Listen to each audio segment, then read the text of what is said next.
नमस्कार साथियों, आशा करता हूँ सब अच्छे होंगे। अभी हाल ही में कुछ दिन पहले लगातार ज्योति मौर्या के केस से पूरा भारत जो है, कहीं न कहीं चर्चाओं का विषय बना हुआ है। अभी लगातार वो चल ही रहा था, एक नायिका, एक नायक फिर इस मंच पर आ जाते हैं और सोशल मीडिया के माध्यम से कहीं न कहीं प्रेम का जो परवान है, वो पाकिस्तान से चलकर इंडिया पहुँच जाता है।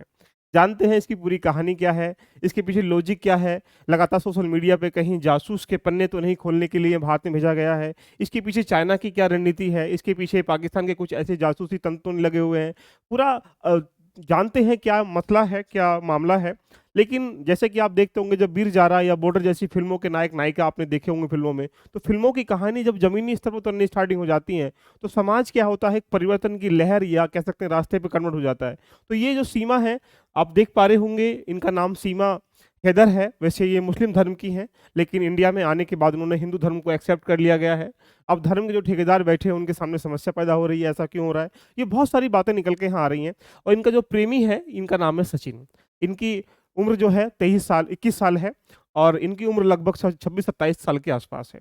आइए पूरी कहानी को जानते हैं और जानते हैं इसके पीछे लॉजिक क्या है, क्या वजह है, किस तरह से ये आज के समय देखा जाए पाकिस्तान के से चलकर इंडिया में प्रवेश किया और इंडिया में प्रवेश करने के साथ 4 बच्चों की माता होने के उपरांत भी 21 साल के लड़के से शादी की जाती है। इसके पीछे पूरी कहानी को समझते हैं। तो आइएगा, जिस तरीके से सरकार को लगता है कि पहले से मालूम हो गया था कि पबजी कहीं न कहीं एक प्रकार से प्यार पनपाएगा, उसने पहले चाइना के जो एप्लीकेशन को बैन कर दिया गया। लेकिन जो ये बीमारी है, हर बैन बाद में पहले किया, लेकिन बीमारी लगातार ये पनप रही थी। जिस समय लॉकडाउन में लोग यहाँ पर देखा जाए सिलेंडर को ढूँढ रहे थे, ये बेचारा जो सचिन है, यहाँ पबजी पर अपनी प्रेमिका को ढूँढ रहा था। आइए पूरी कहानी को समझने का प्रयास करते हैं, क्या मैटर है, क्या कहानी है। इस ट्रेंडिंग के माध्यम से भी आप देख पाएँगे कि लगातार हर किसी, चाहे कोई भी चैनल उठा के देख लीजिएगा, यहीं से सीमा और सचिन की पूरी प्रेम गाथा लिखी जा रही है कि सीमा जो है अब जाने के लिए मना कर रही है। उधर सऊदी अरब में बैठा उसका पति गुहार लगा रहा, मोदी जी से फरमाइश कर रहा है कि साहब मेरी पत्नी को वापस कर दीजिएगा, और ये बोल रही है मैं किसी कीमत पे वापस नहीं जाऊंगी। अब मुद्दा निकल के आता है कि भेजें ना भेजें, कैसे करें। पूरी चुनौतियां सामने निकल के आ रही हैं। इसके पीछे बहुत सारे लॉजिक निकल के आएंगे। यहाँ से लगातार पूरी कहानी को लेकर चलते हैं।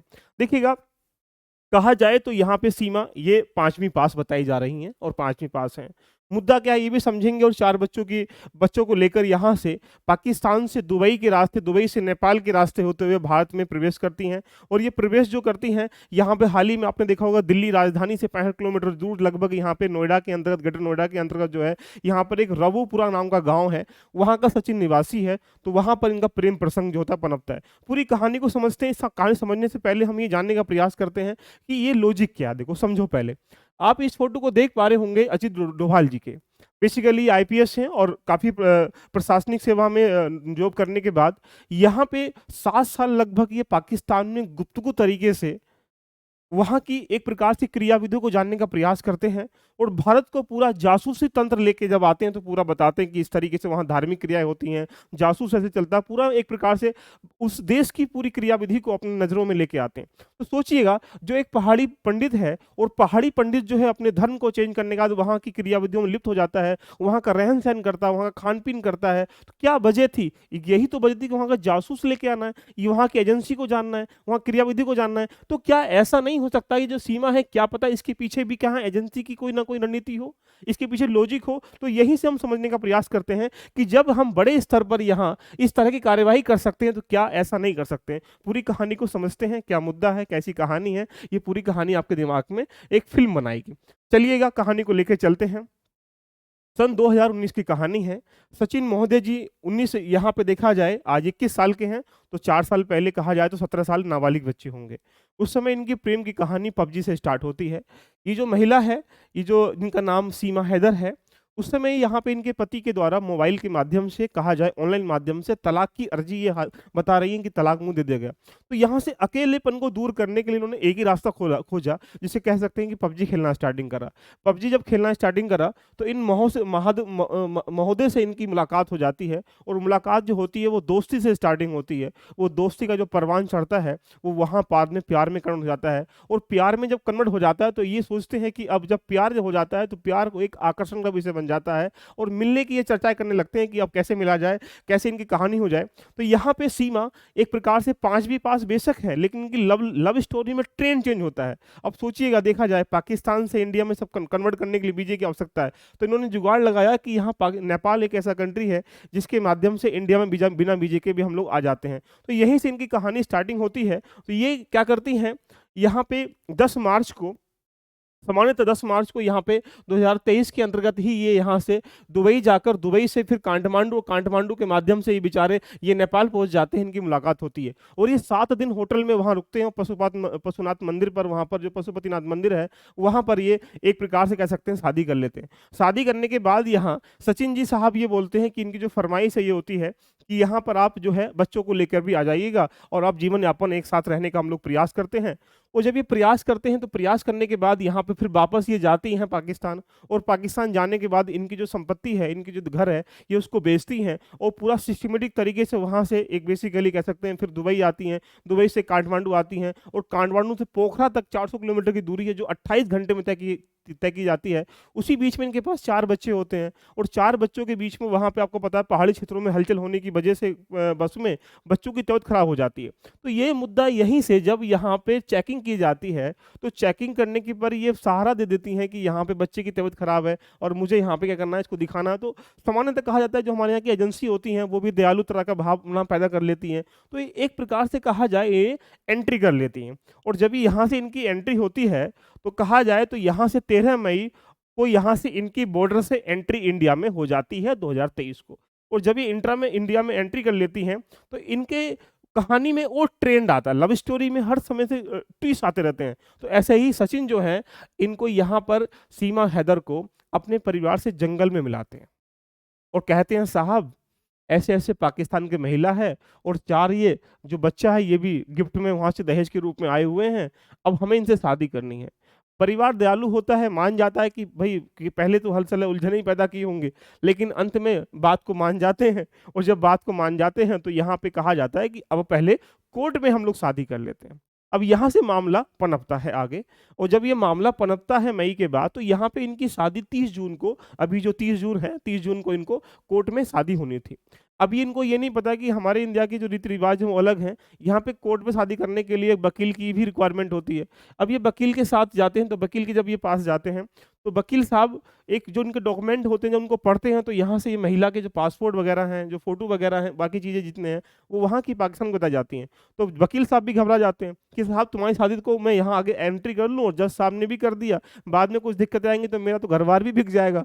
वकील साहब घबरा जाते हैं। तो ये वकील साहब जो होते हैं ये सूचना देते हैं पुलिस को, और जब ये सूचना देते हैं तो यहाँ पर कहा जाए ये बुलंदशहर की कोर्ट में इनकी शादी होनी थी। तो यहाँ पे जब यहाँ पर सूचना देते हैं तो भैया पुलिस ने जब चला पता कि ऐसे-ऐसे पाकिस्तान की एक महिला है और वहाँ से इस तरीके से आने के बाद यहाँ पे, तो फिर सचिन ने अपनी यहाँ पे जो बेगम है जिनका नाम क्या है, सीमा हैदर है, इनको घर से भगा देते हैं कि भाग बसंती, अब तेरे पीछे कुत्ते भागने पड़ने वाले हैं।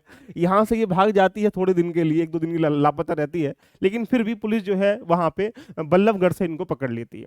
जब ये ट्रेन आता है, जब ये पकड़ लेती है, पकड़ने के बाद इनको कोर्ट में पेश किया जाता है और जब पेश किया जाता है तो वहाँ से इनकी कहानी में एक नया ट्रेंड आता है। कोर्ट में भी जज साहब भी यहाँ पे एक कह सकते हैं प्रकार से वो भी अचंभित हो जाते हैं कि ये क्या हो रहा है, ये क्या चल रहा है भाई, बिना कोई परमिशन के पाकिस्तान से इंडिया कैसे आ गया, कोई मतलब हमारी एजेंसी जो बीएसएफ एजेंसी है, बाकी एजेंसियां कर क्या रही हैं। इसका मतलब तो ये रहा जब एक महिला 4 बच्चों को लेकर इतने आसानी से भारत में आ सकती है तो भाई ये सोचो तो आतंकवाद आने के लिए, घुसपैठ करने के लिए क्यों बस सामने से एंट्री कर रहे हैं। वो भी बेचारे यहाँ से दुबई जाएं और वहां से काठमांडू आए, आराम से घूम घाम के इंडिया में एंट्री कर ले, काहे भैया चक्कर में पड़े हो। तो ये एक प्रश्न बन जाता है। अब ये प्रश्न देखिएगा दो तरफ से खलबली पैदा कर रहा है। ये 2 ग्रुप बन रहे हैं। एक ग्रुप ये बन चुका है कि एक जश्न मना रहा है, आय हाय हम तो लूट लाए। जैसे आपने देखा होगा हिंदू समाज में कहा जाता है जब कोई शादी होकर आती है तो वहाँ एक गीत गाया जाता है, बन्ना जीत लाया ली ससुराल की गली। तो ऐसे ही कहा जाता है कि हम वहाँ की बहू को भगा के ले आए। तो एक जो ग्रुप है वो जश्न मना रहा है कि भाई मजा आ गया, वहां से अपनी बहू को लेके आ गए। दूसरा प्रश्न ये बन जा रहा है कि जब 4 बच्चों को लेकर इंडिया में एक इस तरीके से कोई व्यक्ति आ सकता है तो आतंकवाद की गतिविधियों को बढ़ावा देने के लिए हो सकता है कि ये एक प्रकार से जासूसी तंत्र हो, या हो सकता है अन्य गतिविधियां भी यहाँ से होती हों, क्योंकि नेपाल हमारा फ्रेंडली कंट्री है और वहाँ से हमने समझौते संधि कर रखी कि यहाँ पे नॉर्मली पासपोर्ट हम लोग, वहाँ पे एक परमिट की आवश्यकता पड़ती है, वहाँ पासपोर्ट वीजे की आवश्यकता नहीं पड़ती है। तो ये एक कहानी में ट्रेंड आ चुका है। अब जब ये यहाँ पे कोर्ट में जब पेश किए जाते हैं, जज साहब भी यहाँ पे अचंभित हो जाते हैं, सोचते हैं क्या हुआ ये भैया। तो उनको समझ में नहीं आता है कि भैया ठीक है, एक काम करते हैं, 3 दिन की इनको यहाँ पे जेल में भेज देते हैं, एक प्रकार से कह सकते हैं जेल में, न्यायिक हिरासत में भेज देते हैं। जब 3 दिन के लिए जेल में इनको भेजते हैं, तो उसके बाद इनको जमानत दे दी जाती है ये कहकर कि सरहद प्यार करके आया है, ये प्यार का मैटर है, ये जासूसी का मैटर नहीं है। कुछ रियात जो है एक दयालु होते हुए इनको यहाँ पर ध्यान रखना बरी कर देता है। अब मुद्दा ये बनता है कि कई सारे ये मुद्दे, ये महिला जिनका नाम सीमा हैदर है, ये मोदी जी से, योगी जी से गुहार लगा रही हैं। हम इनसे साहब से प्रेम करते हैं, इनके बिना जी नहीं पाएंगे अब। हमें हमें पाकिस्तान नहीं जाना, हमें लोग वहाँ के मार डालेंगे। अब मुद्दा ये बनता है कि अब इस सिचुएशन को डील कैसे किया जाए। उधर उनका जो पति बैठा हुआ है वहाँ पर, वो भी गुहार लगा रहा है सऊदी अरब में बैठकर, जो यहाँ पे इसके साथ 4 साल से नहीं था।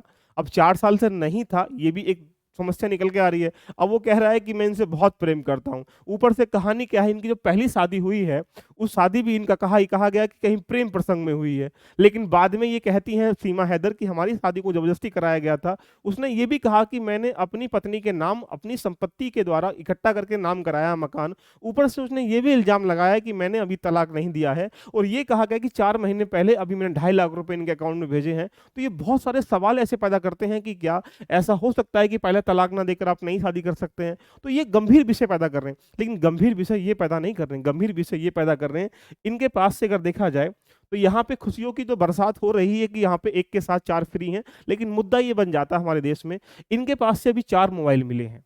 अब 4 मोबाइल का मतलब है कि एक टूटा हुआ मोबाइल मिला है जिसमें पाकिस्तान का सिम डला हुआ है। दूसरा पॉइंट बन रहा है, क्या प्रेम इतना नजदीक था तो वहां पे इन सब चीजों को इकट्ठे करने की आवश्यकता क्या थी। और यहाँ पे 50 दिन ये नोएडा में रहने के बाद आसपास की जो हमारी एजेंसियां वगैरह हैं या पुलिस तंत्र है या जो एक कह सकते हैं हमारे पास सिक्योरिटी है, उसको महसूस नहीं हुआ कि एक व्यक्ति बिना वीजे के आकर, बिना एंट्री के, किसी कार्रवाई के आकर वो रह रहा है। ये भी गंभीर विषय बना हुआ है। ऊपर से इनके पास जो है 3 आधार कार्ड मिले जो कि फर्जी बताए जा रहे हैं। तो मुद्दा ये बन जाता है कि फर्जी आधार कार्ड बनाने का पर्पस क्या था, या इसके पीछे लॉजिक क्या था, फर्जी आधार कार्ड बताया कैसे गया था। यानी ये जब ये लड़की, ये महिला जो है 5वीं पास है, एक अनपढ़ महिला इतनी प्रकार की कार्यवाही कैसे कर सकती है, या उसको टेक्नोलॉजी का भी ज्ञान है, उसको कंप्यूटर का भी ज्ञान है। ये भी बताया जा रहा है कि जो महिला है जिनका नाम सीमा हैदर है, ये फर्राटेदार इंग्लिश भी बोलती है। तो ऐसे गंभीर सवाल पैदा हो रहे हैं जिनके माध्यम से हमारे सामने कुछ चुनौतियां बनती निकल आ रही हैं। लेकिन प्रश्न ये बन जाता है कि हाँ, अब इस मुद्दे को किस तरफ मोड़ा जाए, किस तरफ छोड़ा जाए, ये आपके कमेंट से चलेगा पता। तो एक बार कमेंट करके बताने का प्रयास करें। तो गदर, और इन्होंने ये भी दर्शाया गया है कि गदर की फिल्म की जो प्रेम कथा है उसको देखकर इन्होंने सचिन के लिए कहीं ना कहीं इंस्टाग्राम पर रील भी बनाई है। तो यहाँ से प्रश्न बन जाता है कि ये कहीं ना कहीं जो महिला है एक्टिव है। यानी जो महिला, हम तुम अगर कहीं जाते हैं पढ़े लिखे लोग भी, तो सोचिएगा कहीं अदर कंट्री में जाते हैं तो हम ये अपने वीजे को, अपने सिस्टम को देखने का प्रयास करते हैं कहीं कोई दिक्कत ना हो। लेकिन एक वो अनपढ़ महिला वीजा बनवा के वहां से दुबई जाके, काठमांडू आके इंडिया में प्रवेश कर जाती है। तो ये बड़ा कह सकते हैं टैलेंटेड महिला है। ऐसे छोटी मोटी मैं कह सकता हूँ कि गतिविधियां ऐसे कोई व्यक्ति नाम नहीं कर सकता। तो यहाँ से ये प्रश्न बन पा रहा है कि कंप्यूटर का ज्ञान भी है, नॉलेज भी अच्छी है, इसके पीछे एक बड़े खतरनाक शब्द हो सकते हैं। तो हमारा जानना ये है कि जो हमारी एजेंसियां हैं, जो बीएसएफ बॉर्डर पे खड़ी है, वो किस लिए खड़ी है, ये एक कहीं ना कहीं हमारी एजेंसी के लिए चिन्ह बन जाते हैं। तो देखते हैं आगे क्या होता है, आगे आपको अपडेट करेंगे। मिलते हैं नए एपिसोड में। कैसी लगी ये आपके रूबरू करने की एक चर्चा, एक बार कमेंट करके बताइएगा। लेकिन फिल्म गदर 2 आ रही है तो देखने का जरूर प्रयास करिएगा। कहीं ना कहीं उसमें एक प्रेम कथा नायक नायिका की फिल्म लिखी जाएगी। All the best, love you all, bye, take care.